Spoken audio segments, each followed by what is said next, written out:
Hi everybody, I'm Robert Kennedy from Unleaded Only Publications, and I'm excited to come to you with, I believe, another unboxing, although this is the first time that it's not actually a box.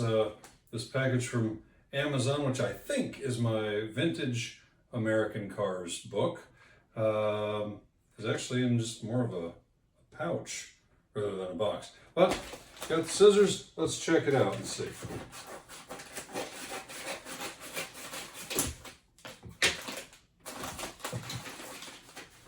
I was correct. Okay. An unauthorized future driver's guide to vintage American cars. I'll pop it up here on the side. Very much picks up right where the Antique American Cars book left off. In fact, right here on page 2, first page of the actual story. After World War II ended, Willis Overland transitioned its revolutionary Jeeps from military duty to the civilian marketplace, starting with its CJ in 1945 and continuing with an SUV-style wagon in 46, a truck in 47, and even a convertible Jeepster car in 48. It laid the foundations of today's fabled Jeep brand. And the little girl says, the Jeepster didn't really go over very well, but those other models proved so iconic. The Wrangler, Grand Cherokee, and Gladiator are all basically modern versions of the same vehicles today. What's your favorite Jeep? And we go through all sorts of other Dodges, Fords, Chevys, Cadillacs, Buicks, Pontiacs, Tuckers, all this stuff. Here's an interesting one, page 19. Nash Kelvinator was also looking to join forces with other small car companies. In fact, Nash bet big on small cars, that is.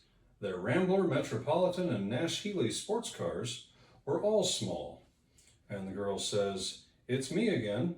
Remember how I said my grandpa teaches me stuff?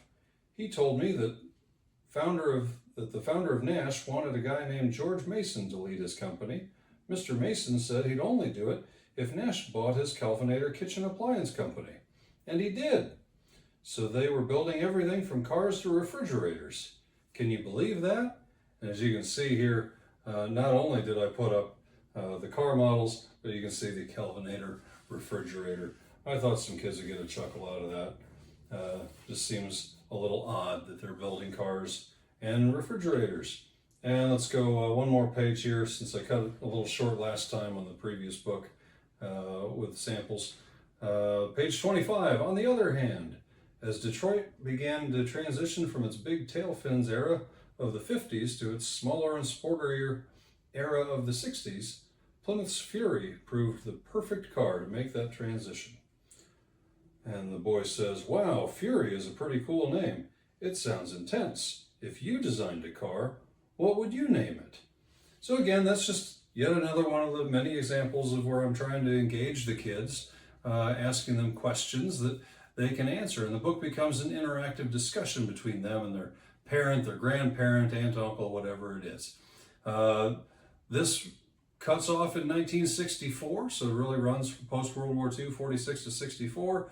And then the next book up, which should be out here in the next few weeks, an unauthorized future driver's guide to muscle cars, comes out next and picks up where that leaves off. Check them out at unleadedonlypublications.com, and we'll see you on the road.